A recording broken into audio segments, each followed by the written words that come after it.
don't think I can do this job, Tim. As soon as I lay down, all I see are those kids' faces. How long you been doing this? 12 years. How do you do it? It is the fastest growing international crime network that the world has ever seen. It has already passed the illegal arms trade, and soon it's gonna pass the drug trade. Señor Timoteo, tú rescatas niños, ¿verdad? Quizá puedas ayudarme a encontrar a mi hermana.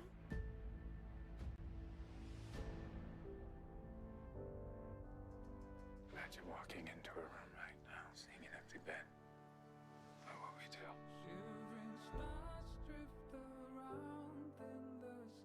We're Homeland Security. You know we can't go off rescuing kids in Colombia.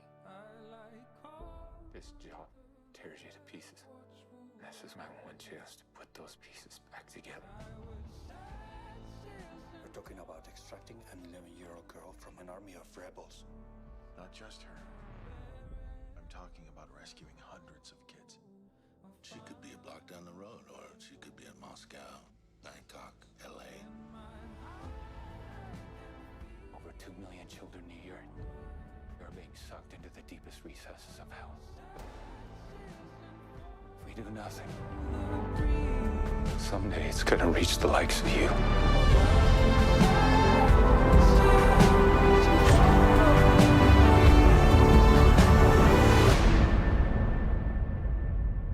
What if this was your daughter?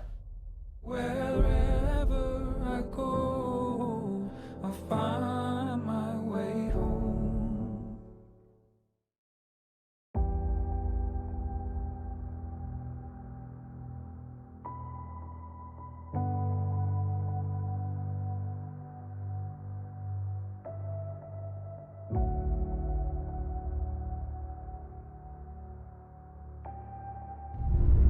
You have been at this for 12 years. My country takes Why are you doing it? Because God's children are not for sale. Sweet land of liberty. It is the fastest growing international crime network that the world has ever seen. We're Homeland Security. You know we can't go off rescuing Honduran kids in Colombia. This job tears you to pieces, and this is my one chance to put those pieces back together. It's over, Tim. Come back home. So you quit your job and you go and rescue those kids. Sorry, man. She's gone. What if this was your daughter?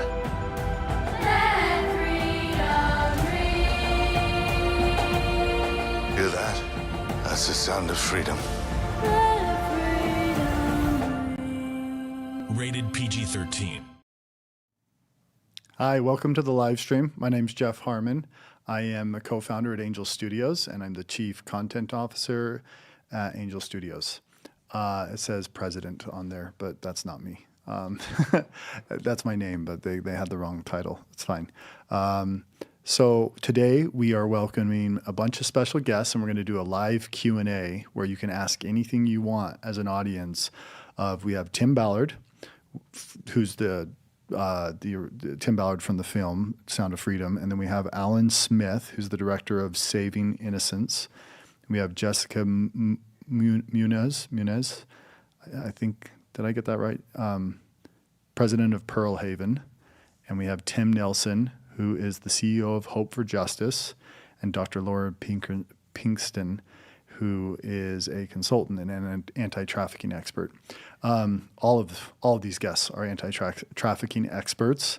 And I want to start out with this, where we are going to, if each one of you could just take like 20 seconds and introduce who you are and what you do in this space, the most brief version you can, so that people just have a little better grasp on who you are and what you look like. Let's start with Alan. Tim, everybody knows who you are, so we're going to skip you on this one. And then they do now. Tim Ballard. Sorry, they know who Tim Ballard is, and then we'll skip you on this one. And Alan Smyth, go ahead. Yeah, thank you. My name is Alan Smyth. I'm the executive director of an anti-trafficking agency based in Los Angeles called Saving Innocence. Wonderful. Okay. Jessica. I'm Jessica Munoz. I'm the CEO and founder of Ho'ola Nakua and Pearl Haven, and I'm also a board-certified clinical nurse practitioner. Okay, and Tim Nilsson. I'm the CEO of a charity called Hope for Justice, which was founded from the UK and now operating across 7 countries internationally, looking to rescue and restore victims of all crimes of modern slavery. Wonderful, thank you. Dr. Laura Pinkston. Yeah, I am an academic and studied human trafficking in the Southeast Asia region while I was living there, and specifically focus on economic opportunities for survivors. Okay, great.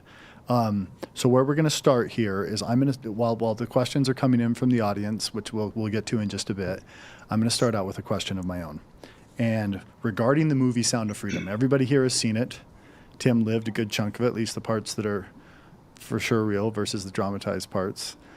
And what did the movie get right? What's your favorite part? What did it get right? And then later we're going to follow up with the second question about what do you feel like the movie maybe got wrong, or what elements would you want to clarify?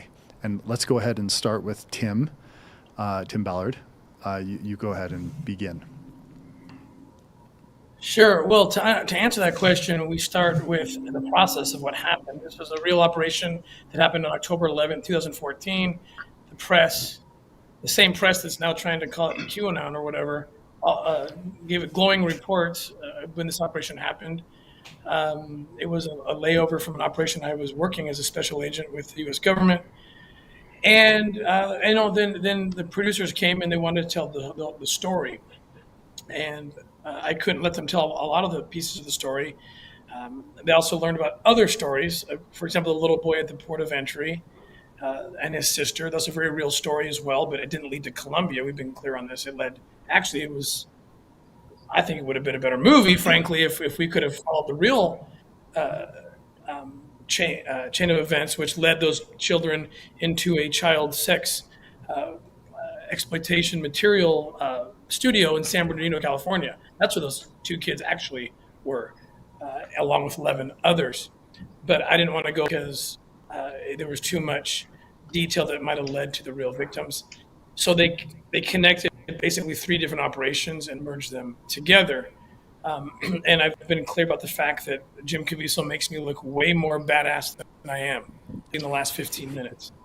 So with that, pieces that are important in terms of fighting human trafficking, it's interesting because it's based on a true story. There's been a lot of criticism from people who I even respect, saying, well, you shouldn't tell a story that only represents like 10% of those types of cases. And I think this is a great opportunity to point that out.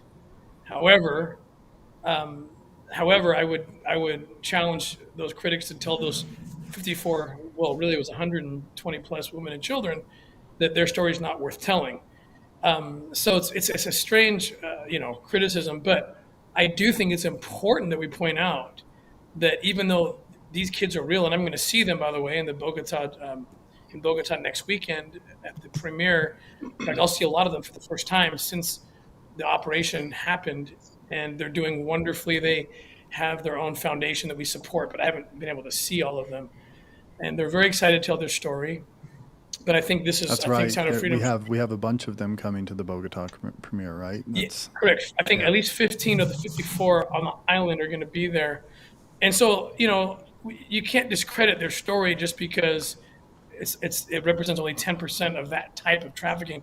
I always say this: human trafficking, modern day slavery has different faces in different places. And Tim, don't want. There is one thing that you brought up with me once that I thought, let me see if I can pull this out of you if you're okay with this. Is you Sure. said that you felt like the film didn't do justice to, because in the film it makes it look like you're just trying to get as many kids as you can, and you're just like, give me every kid you can. And you said that to you didn't feel accurate. Is that right? Yeah, that bothered me. That bothered me deeply. It's so hard. I mean, these guys are amazing. This was before it filmmakers. released. Tim was telling me about this. But go ahead, Tim. Yeah, I mean, I love these filmmakers. You got to cram so much into 2 hours, right? But it leaves us exposed on its face to the idea of, hey, Kelly Schwada is a real person, right? Bring me as many kids as you can so that I can find the one we're looking for. Well, that would clearly, if anyone's thinking, I'm sure everyone on this panel watched that and say, uh-oh, that's a red flag, and it is a red flag until you know the truth. And the red flag is, well, wait a minute, you just told this woman to go find as many kids as possible or bring as many kids as possible. Aren't you inducing the crime? Aren't you? Don't we run the risk here of these children being taken? And the truth is, we've been doing this for a very long time. Even in 2014, we have been doing this for a very long time, and we're actually not that stupid. So we work. There's lots of ways to determine to make sure that you're only having kids who are already being trafficked. These people are business people. I hate using that term because it almost legitimizes them, but they are trying to make money. So any child in their control are selling, just like you would sell a product of some kind. You advertise that. They all these kids documented in their cell phones. I've seen printouts even of children. Here's their age. Here's the sex acts they perform, and so forth. And we have a lot of ways to ensure that a child who hasn't been already taken is not taken. These are kids who are stuck in it already, right? So, on the off chance, I've never seen it happen, Jeff. We've talked about this, right? No one's been able to provide any proof of any operation that I've been a part of, at least, where they brought someone that wasn't. Yeah. That wasn't actually being taken. Now, is there a chance that even if you ordered the kids just from the catalogs and just from the cell phone images, is it possible the trafficker might do that? I've never seen it, because we tell them, if you bring some kid who doesn't know what they're doing, we're out of here, because we'll get in trouble. They're going to tell their parents. There's to ensure that they don't bring a kid who hasn't already been, who's not already stuck and not being stuck for the first time. But in the off chance that might happen, I can tell you this: what are you going to do? Leave all these kids in the dust and leave them to suffer because some critic might someday say, "Well, what if?" So So Tim, I think that was a great answer. And one of the things that we'll see is Tim's been in the trenches for the last 5 months or last 5 weeks, right? Just doing interviews, and he's taking all the criticism and the bullets. And I've been accused of everything but murder so far. So if you get murder, send it my way. 'Cause I'm keeping a list of all the accusations. Okay, let's jump to. Thank you, Tim. We'll get back to you in a little bit. That was a wonderful answer. Alan Smyth, will you answer the question? What was your favorite part? What did the movie get right? And what would you want to add context to, or about the larger industry? Because I noticed most of our guests are more in the. You can correct me if I'm wrong when it gets to you, but are in the recovery stage, right? But if I'm reading the profiles right, that you guys are mostly in aftercare and focus more on that section, but you can correct me for sure. But go ahead, Alan.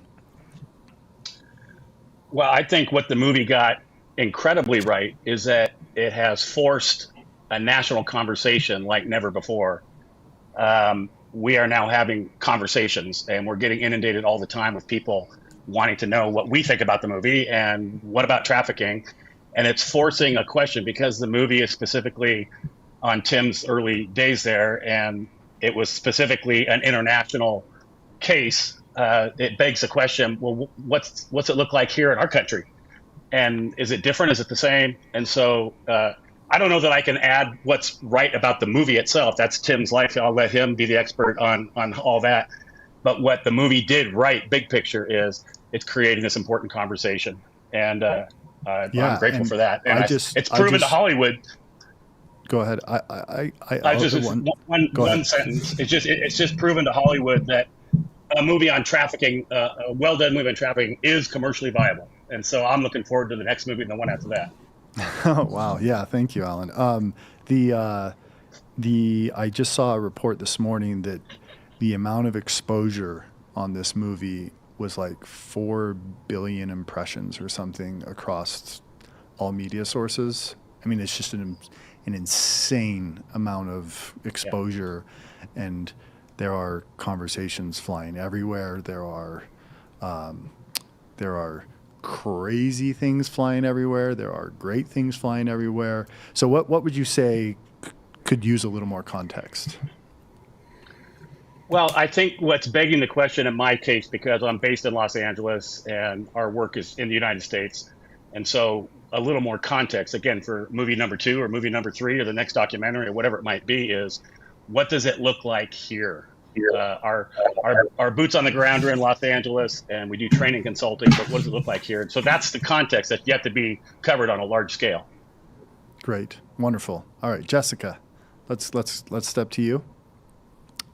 Yeah, so I've been in this work over 15 years and really started my work on my own, coming from an emergency room setting. And so I've been a part of both the operations side and the recovery side.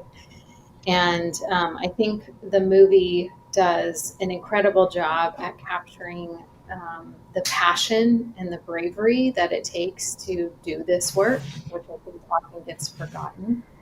I also think that the film, everyone that I have talked to and who's seen it, and even myself, I just cried through the whole thing. And I've been in this a long time. But I think that it captures the heart of what it takes to defend the most vulnerable and the weak. And I think one of the things that we could do, obviously I'm based in the US, but have done international work before, is that there is a huge need to elevate the conversation around aftercare and what does comprehensive aftercare look like, especially in the US. Wonderful. Okay, thank you, Jessica. Tim Nelson, let's get your thoughts on that. Yeah, I would resonate with what has been said so far about what the film does well, but I would go one step further. You know, when you're gripped by this subject, by this issue, it's not something you can ever shake. And I think in telling Tim's story, you fully feel that sense of, I can't ever let this go. I've seen it now. It's my responsibility. I need to do something to deal with this. And, you know, that bit of having to have a really soft heart, almost like a heart like a baby, but you need to have skin like a rhino to survive what's required when you're dealing with such difficult cases, such horrendous things being done to children. And I think that what the film has done is it has amplified what is happening on the ground. The problem a lot of organizations face in this area is that there isn't a constructive conversation going on an international basis. And I think this is almost lit a touch paper for a fire in this issue, that we're now starting much greater conversations with people at both a national and a local level because of this.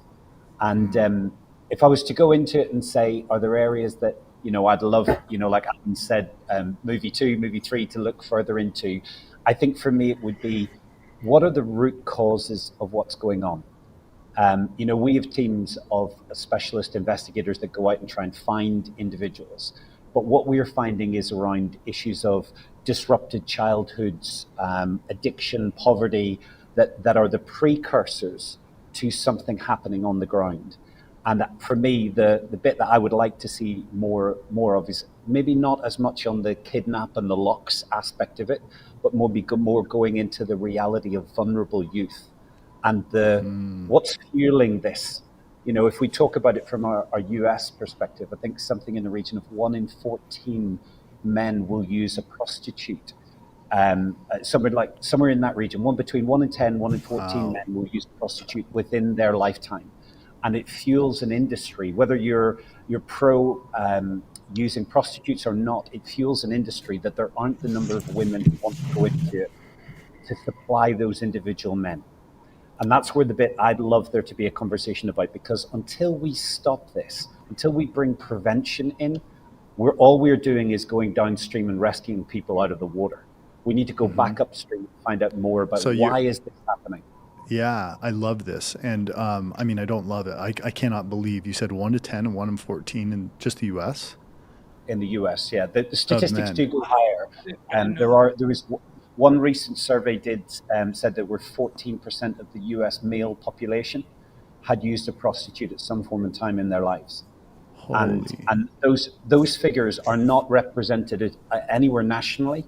But if you understand that, that is what is the driver behind this.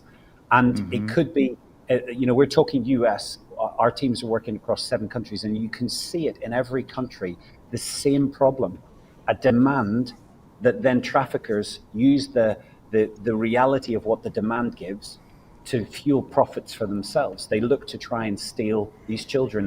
And that's where I'm saying that what the film does, it starts to go, it's raising a conversation now of, for me personally, I don't think any woman should ever be sold.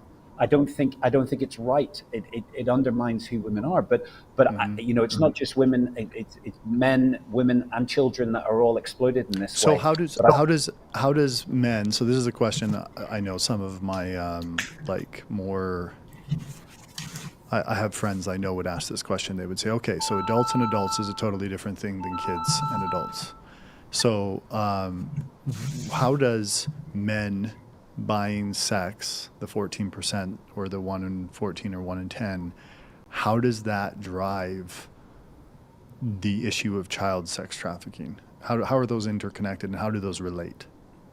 So to use a US analogy, you've got to understand what are the on-ramps that are driving demand in individuals for a live experience, whether it be someone engaging.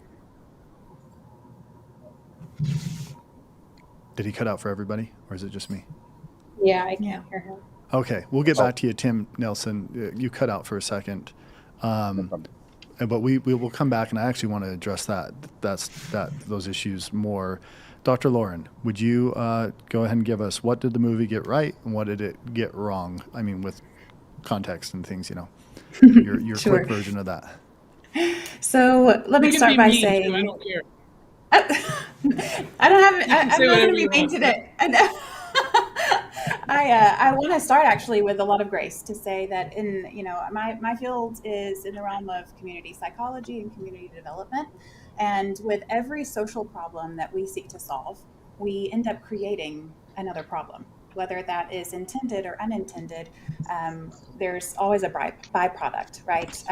I shared on a live stream with you guys last week when we open up international adoption, the number of orphans in a certain country goes up, and there are a lot of opportunistic individuals out there who do take advantage of charity, and so lots of grace for that. Let me start there.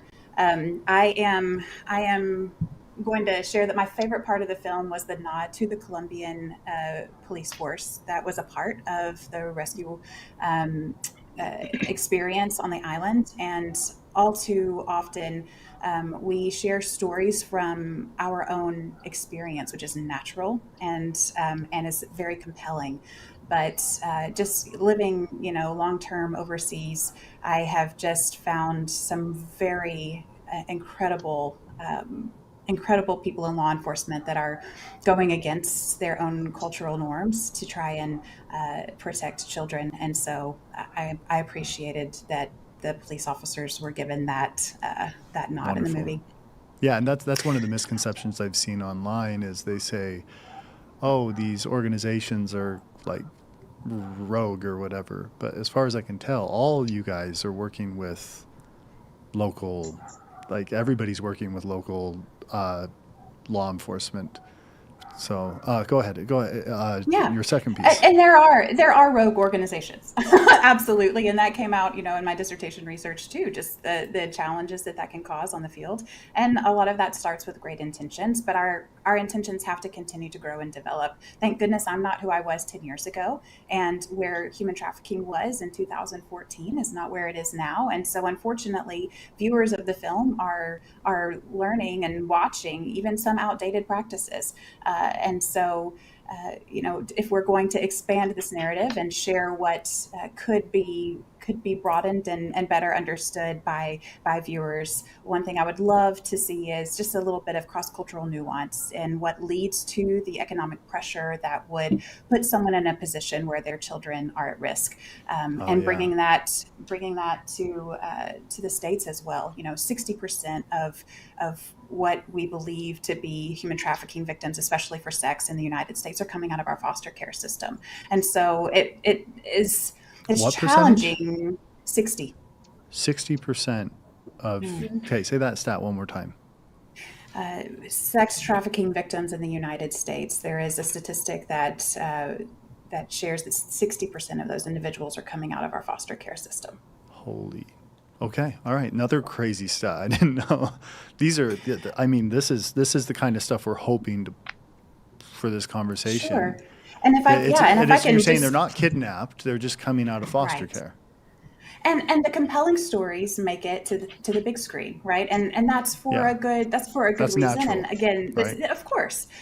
But what we have to be careful about is believing a narrative as a viewer that this one isolated incident is the norm. And what I am fielding constantly are questions from parents who are saying, how do I protect my children? How do I protect my children?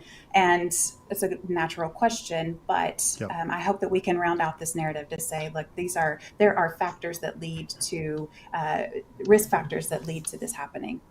And Dr. Lauren and the rest of the group, just opening this back up a little bit, I had a member of our team come to me and say, after watching the movie, my wife, and they live in the U.S., in Utah, my wife was like hovering around the kids more, and she was really concerned about, and I think there's a natural reaction at first, like the first night after the movie would be like, oh, I need to, how much risk? So for example, if I'm in Brazil and I'm at the airport, my wife is Brazilian, my whole family, we're half Brazilian. And when we're at the airport, there's TV monitors that are saying, if there's somebody taking you to be a model, don't go. If they're taking you to be a soccer star, don't go. And then it shows them in these, like, that you could end up washing dishes, or you could end up, like, doing slave stuff. They didn't really get into the sex stuff, but they were talking about becoming trafficked. And those are all over all the airports in Brazil. So in Brazil, clearly there's something there. And when I first saw this movie, I was like, oh, that's exactly like the airports in Rio de Janeiro. But what kind of concerns, let's start with Americans, would you give to somebody as a professional to, like, where should parents be acting to protect their kids? Is it at the park? Is it on a walk? Is it... and I'm going to let whoever wants to jump in first with an answer, go ahead, and then we'll just kind of jump around on this one. It's right here. This okay. is the concept. It's okay, the so nods. Social media. Yeah, social media. It's who our kids are talking to. I tell parents all the time, it's no longer the stranger in the white van with the missing dog and passing out candy. The perpetrator has now come into your home. They're talking to your kids all the time. They're in their bedroom because kids have access to phones. And I think the average age kids are getting a smartphone is 9 years old. Wow. And they're spending 10 hours a day plus talking to people they don't necessarily know. Jessica, that's amazing. And Tim, how long ago did this event happen that's in the movie? The specific... The stories, that operation was on October 11th, 2014 in Colombia. But so I it's agree 10 years so ago. much. 10 years ago. And like I said, it happened, it was reported, and they went to tell that story.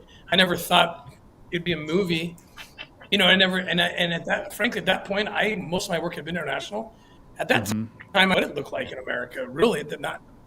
I mean, at HSI, I was assigned to international, mostly cases.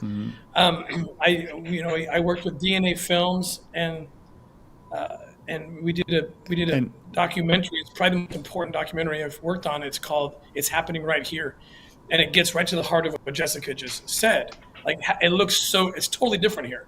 It looks totally different. And it's different parents now are than looking 10 for the years white ago, van. right? What's that? It's different now than 10 years ago, even. Absolutely, it's different with technology. The predators are on technology. They're finding our kids where they're at. They don't have to go to the park. They don't have to pretend to do free candy, come to the van. They don't have to do that anymore. It's a lot quicker and more efficient for them to get online. And parents, and I agree with this. I would call it a criticism of the film, which is why we have to talk about it. If parents are looking for the white van and there's recruiting going on like you see in the film, but not like, you're not going to see it like that, like it brazen as it actually did happen in Colombia. It's online recruiting. So yeah, we don't want to put a false sense of security around things like social media, because that's not where it's happening. Because Sound of Freedom told me it's happening this way. That could be a disservice if we don't get loud about it. Great. Yeah. Wonderful. Can I just add Tim Nelson. Can I just add one point to that? We had one of our investigating team set up a profile on Instagram of a 15-year-old girl this last year. And within 30 minutes, that fake profile was contacted by 3 individuals offering money for pictures. This is how real it is for children. And I would totally agree with Jessica. I think we're now seeing somewhere in the region of 2,000 transactions a minute for online sex that is happening. And it's at a scale, it's almost like a tsunami that's going across social media, going across the internet at the moment. And the legislation has got a long way to go to catch up for us to be able to prevent this happening to our children, because children spend so long on their devices, and until you know who they're speaking to and what platforms they're engaging in, you're not protecting them in the way that they can in your own home, let alone somewhere out in the world. And Tim, just after we signed this deal for Sound of Freedom earlier this year, I was talking to my 9-year-old, and she said, "Oh, my friend and I got on this game called Roblox." And she's like, and then somebody popped up and started chatting with us, and it was another girl. And then she said, and then they started asking, "What's your name? Where are you from?" And then she said, then they asked where I go to school. And she said, "Oh, I go," and then she stopped and she shut the computer and she came and told us. But I realized that I was just like, blew me away. My kids have like Gab watches instead of, those little dumb watches that allow them to call 10 people, and they have a phone on them. My oldest is 11, but what, Alan, first, what can parents do to actually protect? Like, if so, what you guys are saying is the greatest threat. We're walking around the park freaking out that our kids need to be close together, and you're saying the greatest threat is sitting right inside your own home. 100%. And Tim Ballard said an important word the other minute. Not the other day, maybe the other day, but the other minute he said predator. And that's what we're talking about. We're talking about those with predatory behavior. And if you Google up any video from National Geographic or something, and you go over to the Serengeti, and you're going to see a lion slinking down in the tall grass. He's downwind. There's a strategy. He knows what he's doing. And when that herd of whatever runs by, he doesn't jump on the first strong, confident, and aware. He waits for that last one who's weak and timid and unaware, and he jumps on that one. And so the biggest thing that I could tell parents, and I do it over and over and over again, raise your kids to be strong, confident, and aware. Age appropriately aware, of course, but strong, confident, and aware. These predators don't want to take the big, strong, wildebeest or the big, strong, whatever it is. They want the little one who's not going to fight back. So help your children become strong, confident, and aware. And just a stat from Los Angeles area, in our setting, we focused on child victims of sex trafficking for 13 years. And Dr. Laura, I think, said 60%. In our setting, it's 80% of the kids that we've worked with are coming out of the foster care. So most of the kids, they haven't had a good family ever. They haven't had a good dad ever. So it's not in my job description, but my little drop down is I'm challenging men everywhere I can go, because men are the problem. They're most of the buyers, they're most of the sellers, and they're walking away from their families. And now you got these kids that aren't strong, confident, and aware. The moms are great. They're doing a great job. but where's dad? So kids are being left to their own devices. And when you introduce a smartphone and whatever else, there's people preying. They're predators. Just look up any Africa video from National Geographic, and it's the same thing that's happening out Wonderful. Thank you, Alan. That's super helpful. Who else can give some tips to parents too? The other thing that is really important to understand is that culture now is so sexualized, right? And that's all that our kids are being bombarded with, is that your value, your worth comes from, you know, how you look, who you hang out with, how you dress, and the sexier you are, the more desirable you are. And what happens is that you couple that with the breakdown of the family, right? And those healthy attachments that are supposed to be there. And so you have this individual, this child who has suffered so many broken attachments. That's why you see so many kids in foster care that are ending up in situations of exploitation, because when a trafficker or someone is offering them this sense of attachment, connection, even though it's completely unhealthy. I've worked with kids who've gone to the most prestigious private schools in Hawaii, to kids that come from Section 8 housing. And so it always comes down to the same thing, this broken attachment. And so the nucleus of the family and parents and, you know, dads and daughters and sons and all of it goes together, is that the healthier those attachments are, the harder it is for someone else to come in and break those attachments. So the greatest protection for parents is improve the relationship within your family and your home. Is that what you're, Jessica? Have a relationship. And be Actually available. Have the relationship. Okay. Have that relationship. So if, like, what kind of home, if somebody's viewing this and they're like, how do they know, like, if they're in a position where they need to take action to improve things? Or yeah, I've got 4 kids. Sorry, go ahead, Jessica. Go ahead. No, go ahead. I've got 4 kids myself, and today was my kid's first day of school. My 10-year-old got in the car. She had started a new school today, and she said, "Mom, everyone's just talking about boyfriends and girlfriends, and I just want to be a kid." And you know, I think part of that is keeping things out of their hands and out of their minds that allows them to be children. I completely agree with what everyone here is saying.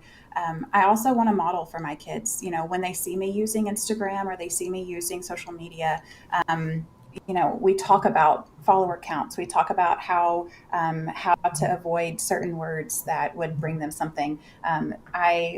My kids don't even have a Gab phone yet, but that's where we're heading for my 13-year-old. And I agree. Like, I just want to be the bad parent in the peer group for now. You're going to be the bad parent. Be okay being the bad I mean, parent. like, I'm totally fine with that. And tell my kids, like, just blame it on me. Just tell them you have a mom that doesn't care about you because she doesn't let you have a phone. Like, be okay being the bad parent. I'm totally fine with that. And also want to be a safe place for the kids to come to when they know that they've seen something or done something wrong, or they've come across something that they didn't mean to find on the internet, that they know they can come and ask a question about that, and that it is a safe place. There's a great there's some great books and great resources I can try to pull if there's a place to put this, you know, as a resource later on. Yeah, we can put them in the description of the video. So we'll add the links to the books that you would recommend for parents, and anybody else who's got some links, that would be great. Jessica, you were going to say something, and you guys jumped in at the exact same time. That's okay. The only other thing I was going to add was that I think it's really important for, you know, when I talk about attachment, what I mean by that is, if a father is telling his daughter that she's beautiful and that she's loved and she's smart and goes to her games and, you know, is a part of her life, she's going to be much less open to that person who's coming in, who clearly wants to do other things with her, but is portraying this false sense of love. And so I can't state it enough. It's the power of a father-daughter relationship and what stability that brings to a young girl growing up. And having now working with tons of teenage girls who've been trafficked and exploited, there's not one case that I have worked on that there hasn't been an issue of broken attachment and relationship with dad. Amazing. I agree So with Jessica, that completely. so Jessica, Lauren, you're saying father-daughter relationship. Alan said men are the problem right now, that men are the problem. I was in Georgia and did a screening in Georgia, and a law enforcement, a guy who's in charge of, I don't remember what he's in charge of, but he's fighting child sex trafficking in Georgia, and he said there'll be 140 girls sold tonight that are under the age of 14 just in Atlanta. And after the screening, and he was just like, this is real and it's here and it's so much worse than anybody can imagine. And he said all of the people who are driving the demand are men, almost universally. And he said almost all of the victims are women. And I know there's more than that, but the general majority is women. And he made a statement that I really liked. He pointed out and he said, the U.S. is one of the biggest consumers. Mexico is one of the biggest providers. And he said to see men, Mexican men, making this film and it being distributed by, at the time, the people at the screening were myself and some others, distributed by American men. Our team is full of, it's not accurate to say it's distributed by American men because I was just the figurehead, but he just said it's so good to see men standing up. And Mira Servino, who's in the film and plays Tim Ballard's wife, I asked her, because she's been in this for 15 years, and I said, what can we do to stop this? And she said, honestly, the single most important thing we can have is that men need to stop buying sex. Yeah, zero tolerance policy for. I actually if you think do anything, it'll never stop. This is never going to stop. Thank you, Jessica. I think, Jessica, the thing for me, I think you need to go one step further upstream and talk about pornography, because if we talk well, that's about buying sex, right? Even if you're watching it and you think it's free, there's ad-based, and it's still buying sex. And it doesn't mean that. I think there's something unhealthy if you're constantly, like, if somebody's fighting this and they're just constantly going through the guilt cycles. So we have to be careful about. But on a general term, because we don't want to throw people into like mass depression that are addicted to pornography and can't figure out how to break that loop, and then we just make them more sad. Yeah, but the thing I would say though is I would come at it and say it's a decision. For anyone who is watching pornography on a regular basis, it's a decision that they are taking, and they can stop it. But it starts with the decision that they make to stop it. And for the same for people going into buying sex and going further into buying children, these things start with a decision, and then it's a replication of behavior till it becomes almost like a stronghold in their lives. And I think the bit I would like to speak into right at the beginning is we need to ask more of our online service providers to stop children having access to things like pornography. We need to ask. They don't have to wait for laws to catch up. They can do it. No. Yeah. They could change it now to stop any child having access to it. Maybe make it so that they have to give bank details or credit card details to be able to get onto that. These things are simple steps, but they would start to protect our children. They would start to protect the most vulnerable, the weak, the poor, the oppressed. If we could start to see more of this happen, not just in the US, but internationally across the world. Okay. I think we also have to educate our men and our young boys on just the reality of what the destruction that pornography does in your life, in your relationships. And, because the average age that kids are looking at porn is 10, 11 years old, and it's leading to these addictions that are really hard to break, right? And not shaming people because, they get addicted at a young age, but helping them understand those risks and then really providing solid ways out towards recovery. We talk about the victims and the survivors needing safe places and recovery. Well, those that are addicted, they need help as well. There's so much brokenness, right? This all speaks to the brokenness of humanity. And how are we able to help walk individuals to a place of health and healing? Wonderful, Jessica. And just the audience, I know questions are coming in. You can ask any question you want. We've got 5 experts on here, including Tim Ballard, who is in the character portrayed and based on a true story in the movie. And so if we have any questions that are ready to show, I'd love to pull them up from the audience. And okay, here's one.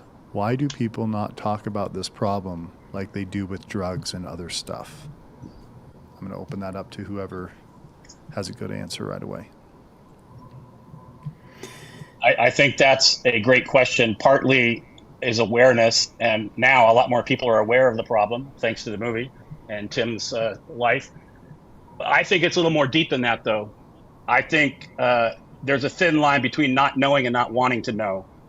I think that there's a lot more people involved in some version of buying sex than we would be comfortable to admit. People in they probably high don't places even realize they are, right? Some people are not realizing they're involved. Meaning if it's pornography. They might not know it. They might not realize it. There's a small number of men going down that dark path of actually buying time in the presence of a victim. Is a huge percentage of men that we've just been talking about looking at pornography, and a lot of trafficking victims being trafficked right into that movie set, right into that motel room. They're actually being trafficked there, and there's no way of knowing. There's no button or banner that says this person here is here against their will. Do we know percentages on that of how many pornographic videos are done with trafficking? Do we? Somebody might know that answer. I know anecdotally from Benji, who just created a powerful series on pornography. He interviewed everybody in the porn industry, and he told me he said the word most of the people you see on camera, they're in some way against their will. They came from the trafficking world. Some actually trafficked, others coerced and manipulated in a little bit more of an insidious way. Bottom line is they don't want to be there. The script gets flipped right when they're already in it. They've already signed the contract saying they're going to do it. Then something really worse happens to her, usually her in that case, and she can't get out. She doesn't feel like she can get out, and now she's being raped, gang raped, to be crass to your audience, right on camera. And then you got some guy, typically, I know women are looking at it too, but my lane is men. You got some guy after hours looking at his phone or his computer, and he has no idea, or he doesn't want to acknowledge the idea that that girl is there against her will. It's non-consensual sex, and we know what the legal term for that is. So I want to open up the conversation. It's way bigger than buying sex, going to some island and having sex with somebody that doesn't want to be there. Commercial sex is way bigger than that. And why do people not want to talk about it?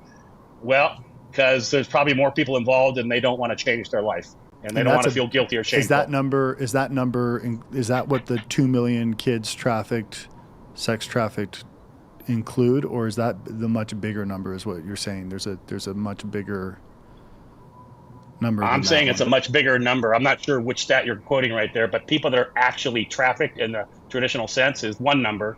And then the victims that are being coerced, manipulated, or they're unidentified as such is a much, much bigger number.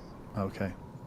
All right. Next person to answer that. Well, let's go ahead. Let's if there's another question, let's bring it up, or else we'll stick on the one that we have. I'll give it a second to see it. I'll share too. Go ahead. I'm going to read this. I'll hold on this question. Go ahead and answer the other one, and then we'll read this one in a second. Well, I feel that we're probably all people of faith on this call, and a lot of your audience are people of faith. And I just want to bring up that another part of the reality that we close our eyes to is the fact that this is happening within faith circles rampantly, and we really don't discuss it. Two cases that I am very close to here in the United States are perpetuated by men who hold places in pulpits on Sunday morning. And several years ago, I was at a conference, and the main headline speaker was sharing her story of being in foster care, being adopted into a Christian family. She was coerced away, came back, and her parents put her in counseling with a preacher who then demanded oral sex from her in the counseling, one-on-one. And so if we're not discussing this within faith circles, if our churches don't have policies to protect children, if we are not being honest and believing victims in moments where we have upheld someone with spiritual authority without looking at the isn't that character the of their perfect place actions. to hide? isn't that the perfect place to hide as a predator, right? That's absolutely. It's yeah, the in the least. faith It's world. the most protected for a predator and the least protected for the victim. Yeah. All right. So let's If I jump can to the. add Go ahead. one other Go piece ahead. to that is that I think that the other reason why this is not talked about as prevalently as it should be is that if you look at the amount of money that the federal government spends on drug enforcement versus how much is spent on human trafficking and addressing trafficking, there's a vast difference in the amount of dollars that are put there. But I think the other thing that's even more important is that there is still a sense in our country that these kids choose this, that it's a choice.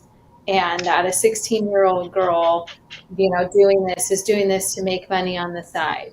And so I believe that there is a huge sentiment that there isn't the same compassion and view that these are victims, and that instead these are, I've heard it many times, child prostitutes. Okay. Yeah. That's super interesting. I wanted to ask. It blinked. Let's pull up the next question, and that should come back to me in a second. Jessica, was a follow up to what you were saying, and hopefully it'll come back. From your perspectives, what are the warning signs we can keep an eye out for with trafficking? I imagine, let's put this in a family scenario. Like, what are the warning signs you should be looking for if with your own kids, with your those around us that are close to us?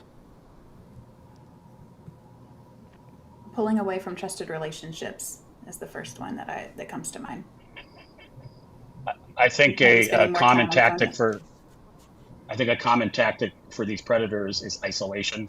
They try to isolate their victims so they can't really reach out to help. And so if your child begins to be distant and isolated, similar to what the doctor just said, that would be something that would be important to look at. Okay, great.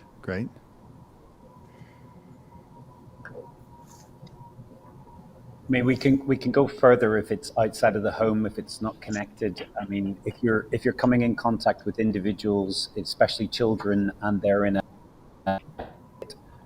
somewhere in the region of 1 in 4 to 1 in 6 runaways will end up being trafficked in the US. So maybe you are at the gas station, or maybe you're at the train station, and you see a child. You need to report it, because So it's not like when my grandpa, my oldest aunt, when she was like 6 years old in Idaho, she was like, I am running away from home. And she packs up her bag and walks a quarter mile down the road and sets up a little spot and ran away for a day and then came back. You're not talking. It's not like that. I mean, not the same. It's just not the same, and especially if a child finds themselves, we're talking about 60 to 80% of children in the US who are coming from foster care scenario.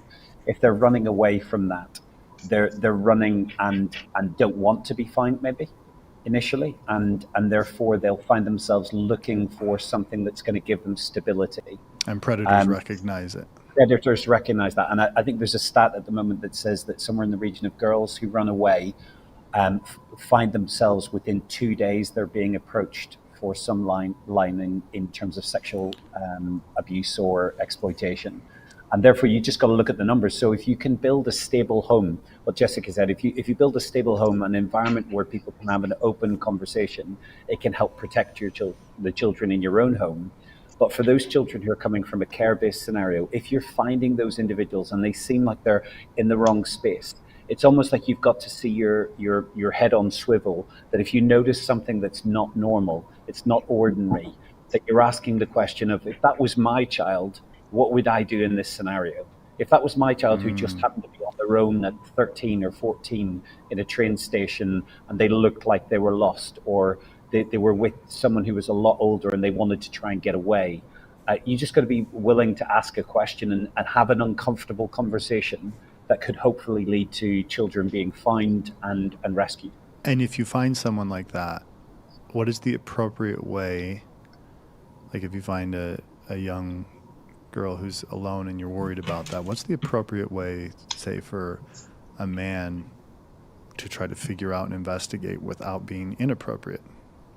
Yeah, what we wouldn't encourage is for anyone to be a vigilante and to think that they're going to then go and start to knock down doors of brothels, because, you know, the benefit of Tim in this film is that Tim's coming from years of training and understanding of what the issues are. And they're working with governments. And working with governments, and that brings a set of skills that can enable him to be to take risks at an appropriate level. But in an environment where you find that, say, for instance, you come across a girl in a train station that she shouldn't be there, I don't think it's inappropriate to ask a question. And if you find that that girl doesn't give you enough of an answer, to go to a person who's in law enforcement, who may be in a close proximity, because in most major settings like that, we have security officers, there are people that we can report it to. Or if you know you've left that scene and you've gone away, I don't think it's wrong for you to report that through the national hotline for trafficking. Okay, great. Let's move on to the next question if we got another one, unless somebody's got another answer to this one. I think one other thing people need to be aware of is sometimes trafficking happens in homes, meaning parents can sell their kids for drug money or rent money. And, you know, we see that a lot. And so oftentimes it might not look the same. And so if you have a family in your community that you're like, wow, something doesn't seem right, or things like that, I think that it's really important for people to remember it's not always an outside person that's the trafficker. Okay, great. Yeah, actually, I think, aren't there some stats that show that usually trafficking can happen more? Am I wrong about this? I'm not an expert on this. But so I work in Hawaii predominantly, and about 60% of our child sexual exploitation first starts at home. So that, yeah, yep. And I watched that a number YouTube would video. go up international. Oh, sorry, go ahead. Sorry. Internationally, it'd go up. Okay, Lauren, it would go up. All right. And I saw a YouTube video of a survivor that was talking about, she was from Denmark or something, had like 1 million views on YouTube. And her mom, who came from a really low part of society, actually turned a blind eye and took her to, her mom didn't fully have the context of what was happening, but she was getting cars and she was getting things from traffickers, and she was complicit in a way without necessarily knowing what's happening. But she wanted so bad to have these relationships with these people of status that her mom just kind of like turned a blind eye and let this girl be trafficked. It's just unbelievable. If you look on an international basis, poverty is such a driver for this. You know, in Southeast Asia, our teams have been out and seen parents have for as little as 1 kilo of sugar, have handed over their child for at the age of 13 for a job in the city, and not realize that that's going to lead them to sexual exploitation, not going to lead themselves to being abused, but for 1 kilo of sugar. And then they go to a job for the day is what they're thinking, or what? How do they? Yeah, they're thinking that they can get them education on the side, they can get a job, they can work in a phone shop or whatever it might be, and then within moments of being in the big city, they're taken to work in a brothel and held against their will. So that old saying of it's going to cost you everything and your firstborn child has actually got some historic truth to it. There are centuries and centuries of history of families using their children as a way to get out of debt, to get the fathers out of prison. This is really how we saw children being used in this way. So this is not a new thing, but if we can go a bit deeper into the cultural nuances again, you know, in the Buddhist culture in Southeast Asia, the greatest value for females in the family is to be able to provide money to give back to the family. When I moved over, people said, you know, how many kids do you have? I said, oh, I have a daughter. And they said, oh, you're so lucky. You will always be taken care of. And when I asked the survivors that I was working with directly, you know, what is more honoring? Is it to or what is less honoring is the way that I phrased it. Is it to say no to your parents and working in the field of sex, or is it to actually not work in the field of prostitution? And they said, oh, it would be much more dishonoring to say no to my parents. And we need to understand misunderstanding what their parents actually think and their values, but right? Maybe. And also, there's this concept of socialized exploitation where the cultural and societal expectation of females and males are different, and people don't even realize sometimes that they've been exploited to provide a certain role in society. All right, let's go to the next question. Let's see here. Mr. Ballard, is there one incident that wakes you up in the middle of the night still?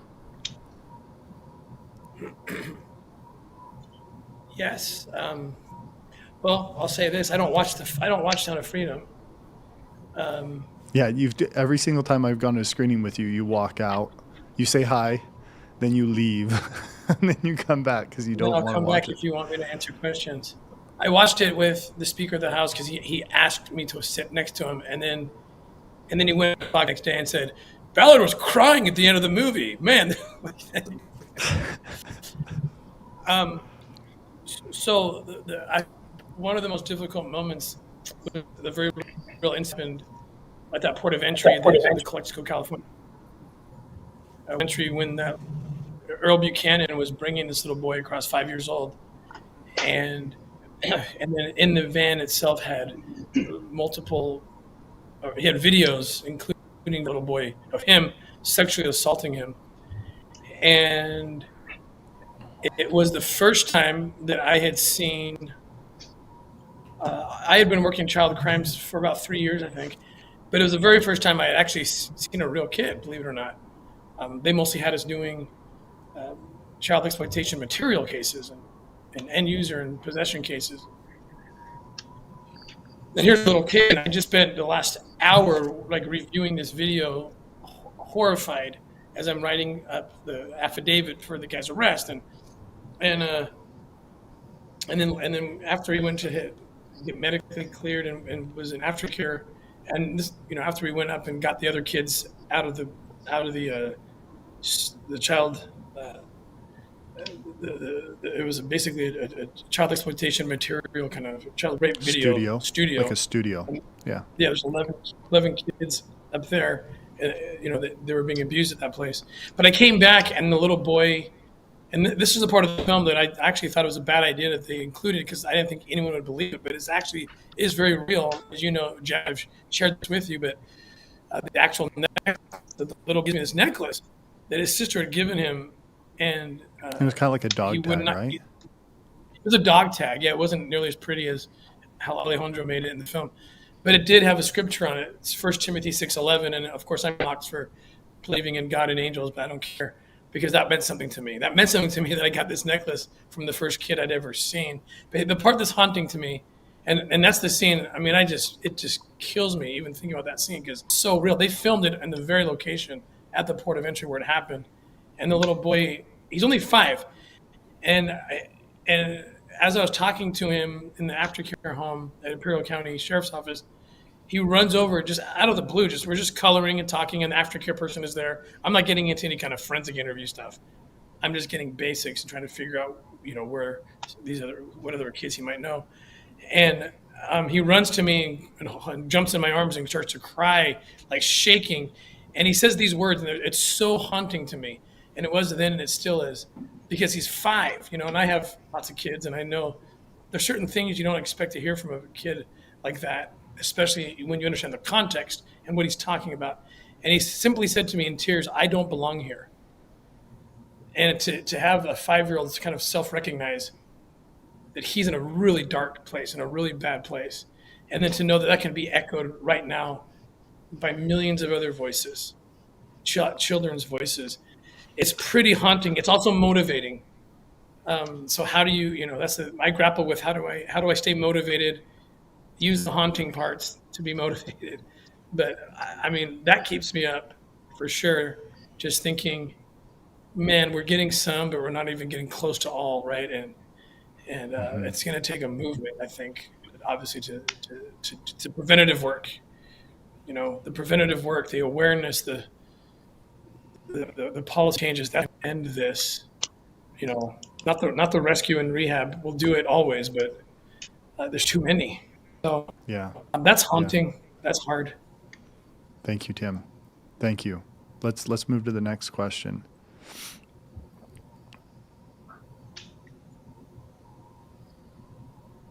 All right, maybe there'll be a question come up. All right, let's see here. Anonymous says, tough movie for the adult actors. How were the child actors cared for during the movie? Tim, you're probably the only one here that can answer that. I guess that's me. So this is interesting. I was on the set only twice, and watching a movie be made, even about a subject you're interested in, is like watching paint dry, just so you know. I don't know if you've ever been on a movie set. I went just because I wanted to be there when they are really slow moving. Oh my goodness, I was so bored. But I wanted to see what they would do with Catherine. And then on the island scene, I wanted to make sure the kids were depicted correctly as to what happened. And they did a good job on both of those. But so I did learn though that the kids they were not told what they were doing. They were not told about the kids they were depicting. They just knew that they were with people and other people were trying to get them away from those people, and they kind of left it at that. But there's an interesting scene in the film where Rocio is in the bathtub after she's been abused, and they don't show any abuse by the way either. The implication is such a punch to the gut. They do a masterful job. But I told them, if you make anything that will excite a pedophile, I'm not going to play. I'm not going to participate. And they did a really good job, I think, not actually showing the actual physical abuse. But you see the little girl in the bathtub afterwards. What happened in that is Alejandro said he took. He was zooming in, and she was supposed to start crying. And the acting coaches do their things, whatever, my dog is dead or whatever, little tricks, the weirdest tricks that they use. That's literally one of them. They did something like that, they were telling me. But he said cut, and she kept crying. He said cut, and she kept crying. Well, he only got one cut, and he used it, and that's what you see, because the acting coach was a substitute and said, let's think about what this little girl you're depicting actually went through. And she starts giving her details. And this little actress, who's just amazing, her name's Cristal, that was her organic reaction. And it's horrifying. And Eduardo doesn't like me to tell that story because it represents a failure on the set. But you're seeing that little girl actually respond organically to learning what it is that she's depicting. So that was the only breach that I know of. And for the most part, the kids were kept very unaware of exactly what they were. I was told there was no other circumstance where they knew that was an accident, and that acting coach, I guess, was fired on the spot. On the spot, yeah. I mean, Alejandro did not want any of the children actors to know anything about what they were actually acting in, that they could know years later when the movie came out, or even after that, depending on what age they were. Now it's when the movie came out, but at the time it would have been years later. So they were taken very good care of. And I want to thank, I was just told we're running low on time. These experts here that are on this call and this live stream, all of them are working so hard to help these kids. And I've seen articles from some of them. They are, these are the kind of people that are on the front line. And I wish we had more time. I'll have to go look, because when we're on the live stream, I can't tell what the response is like. So if this seems like a success, we can do it again. And to me, it's felt good from here. I'm learning tons of stuff I didn't know. But now I'd like to just give everyone a chance. Tim, we'll start with you to talk about what you're doing right now in the most brief way you can, and then plug whatever organizations that you're working with that are helping end this problem.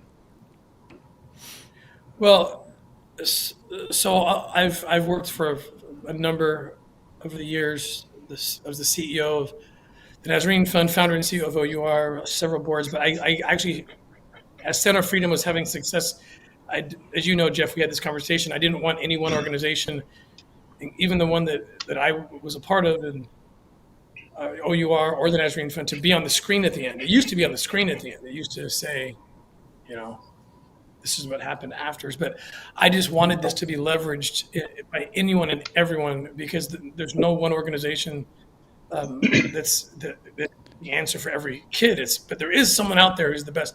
So I actually and you still support OUR, now, and you still support Nazarene Fund, and you're still correct. helping. I'm the founder of OUR, and I support. Yep. But I actually I'm now a senior advisor to what's called the Spear Fund.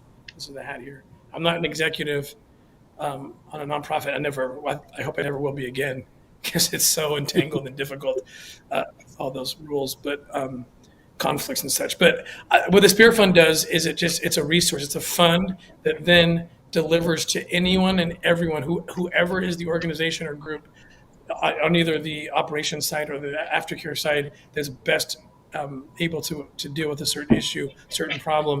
So I love it, because I'm reaching out to so many people and just saying, how can we help you? What do you need? And so that's what I'm working on right now. Wonderful. What's the website for that? thespearfund.org. Okay, spearfund.org. And as Angel Studios, one of our goals is that I felt like as we were going through this process and trying to decide if we should be focused on a specific nonprofit, a lot of people are asking. My impression and our team's impression was that if we got too focused on any one organization, that we would actually become a bottleneck. There are thousands and thousands of organizations that are doing amazing work. And if we can just make all the tide rise, all the boats will rise with it, and more will get done. And if we try to jump into something that we actually don't know that much about, we know how to market movies, we know how to market products, we know how to get things out to the world and brand things, but we're not experts on this subject. I probably more of an expert now than I was 3 months ago, but still not an expert. And so I just want to say, like, as you have impressions as a viewer of who you should support and how you should support and where to support, just go in and do your homework and get it and get that support in place. We also have on our blog a program where the pay it forwards. There's been millions of dollars in pay it forwards, and where people are paying for other people to watch for free movies. Every single nonprofit organization that's fighting sex trafficking can go and book a theater and then just show proof that they got at least 70% of the people filled up, and they can do their own private fundraiser for a theater. And then they can send us a message, and it's all on the blog, all the instructions. And then we'll pay for the theater bookings so that any nonprofit can use this movie to raise money or to push awareness without cost, and have that theatrical experience and be able to bring more context and bring what they're doing to the table so they can do private screenings. So any nonprofits that are watching, all the nonprofits that are here on the live stream, you're welcome to use that. And then, Alan, let's go ahead and grab yours and go ahead and do your plug. Yeah, no, thank you. And first of all, Tim, I respected the fact that you weren't plugging something you were doing at the end of the movie. I noticed it, and I was surprised, and I'm glad to hear you say what you said. So thanks for doing that. As I mentioned earlier, have the opportunity and the pleasure to lead Saving Innocence. We're based in LA. Our specialty has been the recovery and restoration of child victims with 3 big buckets. That's the biggest bucket. The other bucket is based on this earlier conversation today that we talked about family and the need for healthy family. We started a foster family agency within Saving Innocence to recruit and train the correct and proper parents, train them appropriately to help them receive the kids we're working with.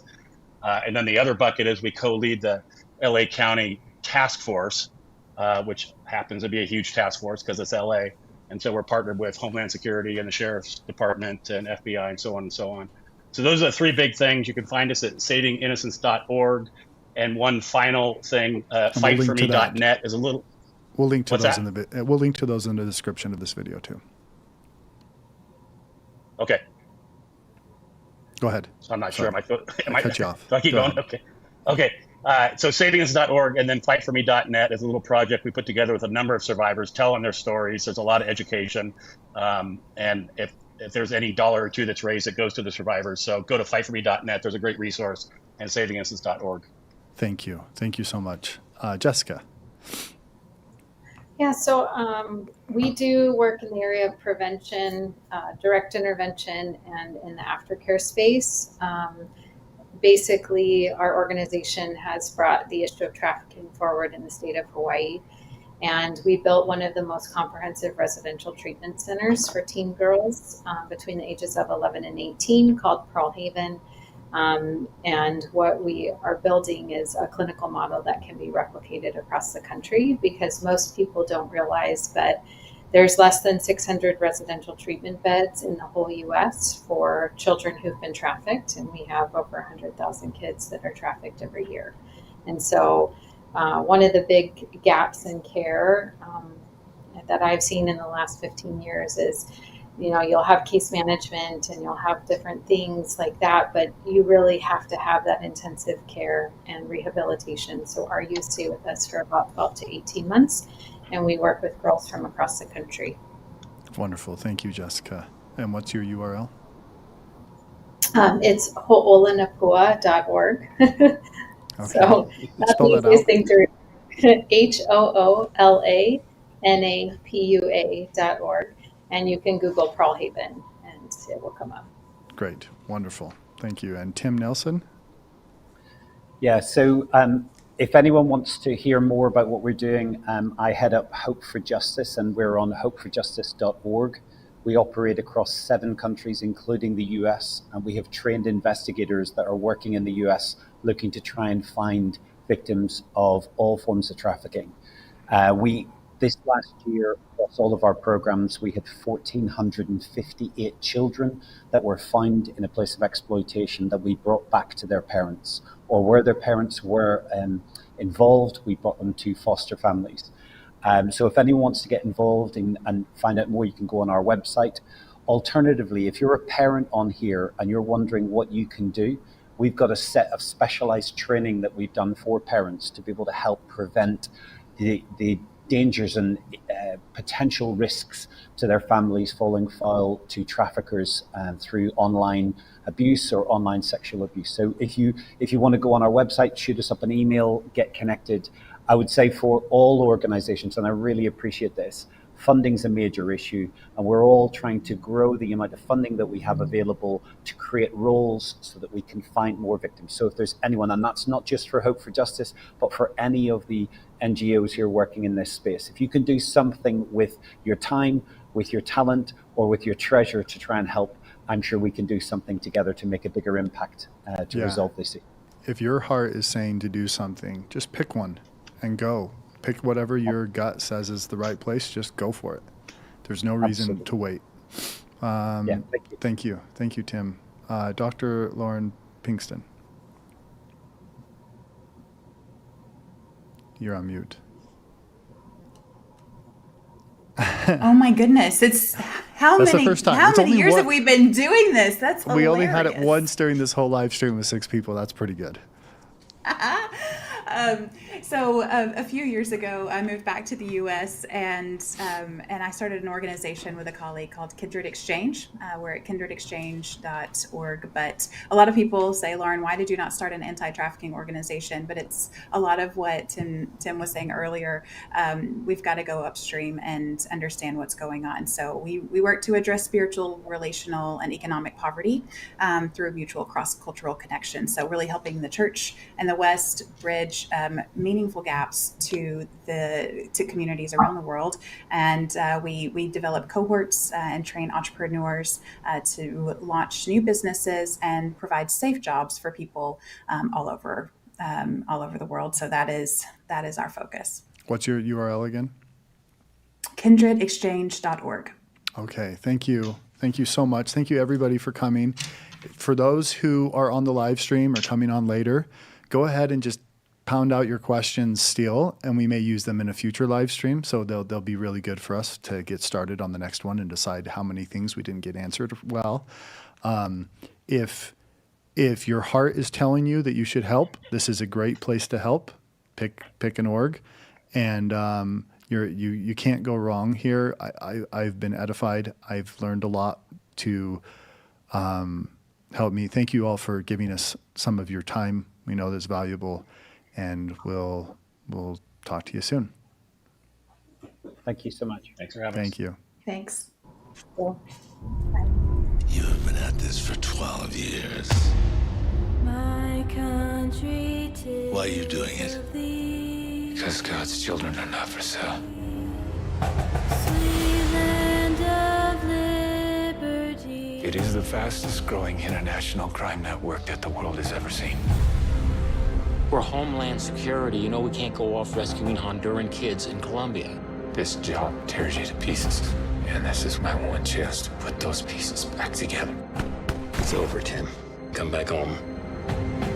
So you quit your job and you go and rescue those kids. I'm sorry, man. She's gone. What if this was your daughter?